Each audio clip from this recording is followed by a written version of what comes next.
ये सर बिल्कुल एक आपको मेरी जरूरी आवाज आ रही चीज है? है मेरे ख्याल। देखिए साइंस अगर हेलो। आपको चाइनीज पढ़ाई जा हेलो। रही है ना, तो चाइनीज पढ़ना तो बेहतर है। जी जी सर, लेकिन तो अगर सर वो आपको, उससे मुझे याद है कि लैंग्वेजेस भी पढ़ाते हैं, बाकी सब तो चलो। हाँ मेरे ख्याल से ये चाइनीज का और इधर उधर का इसका तो फिर रोल समझ आता है। मुझे आज तक अपनी डिग्री में सोशियोलॉजी का रोल नहीं समझ आया। मैं नया वाज इन बीएस, तो वो सोशियोलॉजी का पेपर है जी, सोशियोलॉजी का पेपर। तो इर्द गिर्द के सब्जेक्ट खत्म करके बेसिक साइंसेस की तरफ अगर फोकस किया जाए तो that is for much better than any other subject जो है।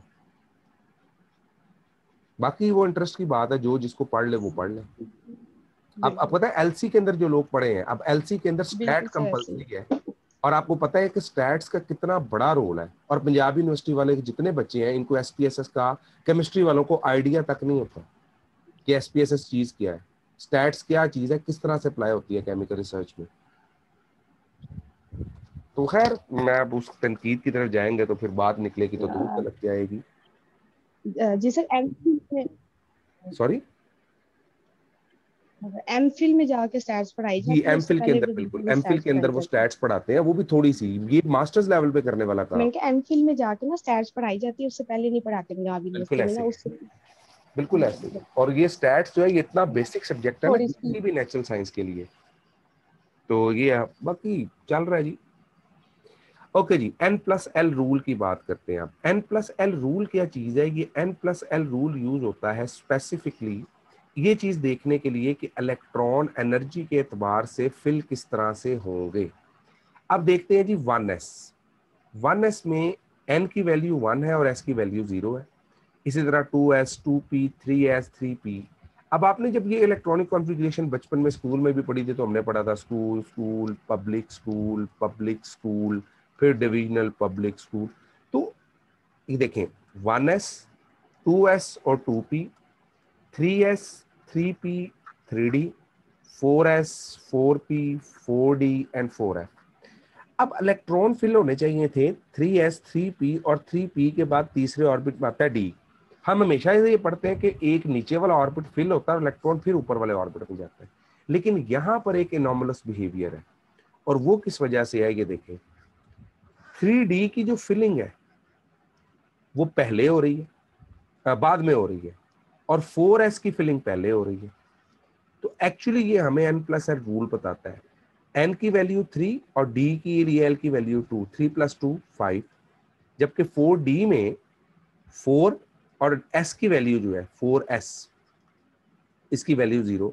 तो n प्लस एल रूल के जरिए हम ये चीज मेजर करते हैं कि आपके पास इलेक्ट्रॉन किस तरह से ऑर्बिट्स के अंदर फिल होंगे। तो 3d की एनर्जी ज्यादा होती है और 4s की एनर्जी कम होती है। एक तो इसमें ये बात याद रखने वाली है। इसके बाद चले जाते हैं ऑफ-बोप प्रिंसिपल में। ऑफ-बोप प्रिंसिपल कहता था कि इलेक्ट्रॉन जो है वो इंक्रीजिंग ऑर्डर में फिल होंगे n प्लस एल रूल के अकॉर्डिंग। पॉलीज एक्सक्लूजन प्रिंसिपल कहता है कि एक ऑर्बिटल में इलेक्ट्रॉन नॉर्मल स्टेट में ऑपोजिट स्पिन रखते हैं। 4 क्वांटम नंबर की वैल्यूज कभी बराबर नहीं हो सकती हैं, सिंपली एक ऑर्बिटल में उनकी ऑपोजिट स्पिन होगी। हुंड्स रूल ये बात करता है, अकॉर्डिंग टू हुंड्स, कि आपके पास जो ये है इलेक्ट्रॉन्स, तो इलेक्ट्रॉन्स अपने आप को सेपरेट रखने की कोशिश करेंगे rather than paired spin. Electron would prefer to have separate spin rather than pair spin if degenerate orbitals are available. तो ये पैटर्न है सिंपल। इसके अलावा इलेक्ट्रॉनिक कॉन्फ़िगरेशन में यहाँ देखिएगा आप लोग क्रोमियम और कॉपर। तो क्रोमियम और कॉपर के केस में आपके पास पार्शियल स्टेबिलिटी रूल अप्लाई होता है कि क्रोमियम के डी में 5 और 4s में 1, जबकि क्रोमियम के डी में 4 और s में 2 इलेक्ट्रॉन होने चाहिए थे, लेकिन s का एक इलेक्ट्रॉन डी में आ जाता है इसको स्टेबल करने के लिए। इनऑर्गेनिक केमिस्ट्री में आपने पढ़ा होगा। और इसी तरह कॉपर जो है वो भी जी कॉपर भी यही काम कर रहा है कि डी में 10 इलेक्ट्रॉन आ रहे हैं और s के अंदर 1 इलेक्ट्रॉन ही बाकी है। जी काशिफ साहब,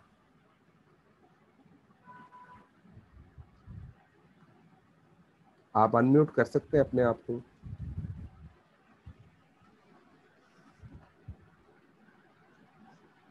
सर जी जी, डिस्टॉर्शन सर आ रही है आपकी आवाज में ना कंटिन्यूस। अभी भी आ रही है? सर डिस्टॉर्शन आ रही है आपकी वॉइस में ना। अभी भी आ रही है या क्लियर हो गई है? हाँ चले। तो इसके बाद वो आ जाती है श्रेडिंगर से। बाकियों को भी डिस्टॉर्शन आ रही है, सिर्फ एक बच्चे को ही आ रही है डिस्टॉर्शन? ले जी, इसके बाद था श्रोडिंगर, और श्रोडिंगर वेव इक्वेशन में आप लोग जानते हैं, हम लोग पढ़ चुके हैं, ये इसकी फॉर्म थी और ये इसकी दूसरी फॉर्म है एनर्जी की। याद रखें साई जीरो हो सकता है, लेकिन साई स्केयर, साई को कहते हैं probability, probability of finding the electron. मैं इसकी बिल्कुल छोटे से एग्जांपल दूंगा क्योंकि ज्यादा लोग क्वांटम में इतने इंटरेस्टेड नहीं होते। ये देखें, ये है एक वेव फंक्शन, इसको कह रहे हैं साई। अगर फर्ज करें ये एस ऑर्बिट है या ये फर्ज करें पी ऑर्बिट है, मैं ना इसकी एक मिसाल आपको देता हूं पी ऑर्बिट के एतबार से। अगर आपके पास ये पी ऑर्बिट है तो पी ऑर्बिट की वो शेप है डंबल लाइक। अब ये है आपके पास साई, तो साई की वैल्यू ग्रेटर देन और इक्वल टू जीरो हो सकती है, और साई की वैल्यू ग्रेटर लेस देन और इक्वल टू 1। अब 0 और 1 के दरमियान में इसकी वैल्यू रहती है। अगर मैं कहूं इसमें एक इलेक्ट्रॉन घूम रहा है, तो इलेक्ट्रॉन कहां घूम रहा है? भाई वो इलेक्ट्रॉन यहां भी हो सकता है, वो इलेक्ट्रॉन यहां पर भी हो सकता है। This is Sai. तो आपके पास साई की वैल्यू 0 हो भी सकती है और साई की वैल्यू 0 नहीं भी हो सकती।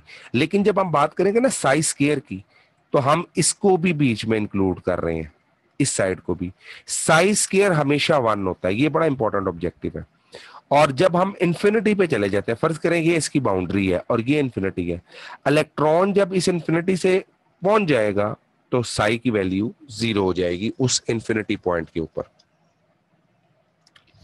ले जी, ये एक बात आ गई हमारे पास। इसके बाद हमारे पास जी particle in one dimension box है। वन डायमेंशन बॉक्स में जो पार्टिकल मूव कर रहा है, उस पार्टिकल की कोई एनर्जी है, particle of energy of that moving particle, और उस एनर्जी का रिलेशन ये होता है E is equal to N square A square over 8ma square. कई बुक्स में ए की जगह एल लिखा होता है, ये क्या है? ये इसकी ये लेंथ है। तो इसकी डेरिवेशन में तो नहीं गए हम, सिर्फ मिली एनर्जी लिखी। और देखें, अगर आप देखें कि पहले ऑर्बिट से अगर एन की वैल्यू 1 हो और एन की वैल्यू 2 हो, N is equal to 1 and N is equal to 2, तो 2 का स्क्वायर 4 आएगा क्योंकि यहाँ स्क्वायर है। तो पहले एनर्जी लेवल से दूसरा एनर्जी लेवल 4 गुना दूर होता है, तीसरा एनर्जी लेवल 9 गुना दूर होता है, चौथा एनर्जी लेवल 27 गुना दूर होता है। अगर आप इलेक्ट्रॉन और प्रोटॉन को कंपेयर करेंगे ना, तो मूविंग प्रोटॉन, अभी हम बात कर रहे थे न्यूक्लियस मूविंग की, तो मूविंग प्रोटॉन के लिए ये 1836 टाइम्स कम होगा, क्योंकि मैस के ज्यादा होने से एनर्जी कम हो रही है। तो प्रोटॉन का मैस 1836 गुना ज्यादा होता है इलेक्ट्रॉन से, इसलिए एनर्जी कम होती जाती है जैसे जैसे मैस ज्यादा होता जाता है। अच्छा, अब विड्थ ऑफ द बॉक्स ज्यादा होती है। देखें, आपके पास पहले और इसमें गैप जो है, अब अगर आप ऊपर जाते जाएंगे ना, नीचे से गैप्स की वैल्यू हो रहा है और ऊपर जाके ये गैप्स आपस में रिलेट होते जाएंगे, करीब आते जाएंगे। तो जब आप माइक्रोस्कोपिक लेवल की बात करेंगे तो आपको ये गैप नजर आएंगे, लेकिन जब आप मैक्रोस्कोपिक बॉडी में चले जाएंगे तो तब ये गैप आप लोगों को नजर नहीं आएंगे, क्योंकि गैप जितना ज्यादा होता है, देखो ना, ये energy is inversely proportional to A square, length का स्क्वायर। तो गैप जितना ज्यादा होता जाएगा, एनर्जी उतनी ही कम होती चली जाएगी, उतनी ही कम होती चली जाएगी। और जितनी एनर्जी आपकी कम होती चली जाएगी, उसका डिफरेंस, यानी पहले और दूसरे में गैप बहुत ज्यादा है, दूसरे और तीसरे में गैप एनर्जी के एतबार से ये शॉर्टर होता चला जाता है। तो ये इतना करीब आ जाता है, इतना करीब आ जाता है कि आप इनका डिफरेंस नहीं कर सकते। तो मैक्रो बॉडीज के अंदर ये एनर्जी लेवल नजर नहीं आते, माइक्रो बॉडीज के अंदर नजर आते हैं। और यही आपका क्वांटम का बेसिक कॉन्सेप्ट है कि चीजों का बिहेवियर माइक्रो और मैक्रो दोनों में डिफरेंट होता है। ले जी, इसके बाद हमारा जो पॉइंट था कोई इसमें, वो यहां पे मैं देख लेता हूं। हाँ जी, नॉर्मलाइजेशन ऑफ वेव फंक्शन की एक इक्वेशन थी साई स्क्वायर की, जो यहाँ हमने साई स्क्वायर पढ़ा है ना, इसकी वेव इक्वेशन ये वाली होती है। तो this is all about atomic structure so for. Remaining अभी हम दोबारा मीटिंग को स्टार्ट करते हैं, और अपना जो सरफेस केमिस्ट्री का टॉपिक है, हार्डली 10 से 15 मिनट लगेंगे आई थिंक सो। तो इंशाल्लाह ताला वो भी आपका काम कवर हो जाएगा। मैं मीटिंग को खत्म कर रहा हूँ और दोबारा आपको लिंक भेज रहा हूँ।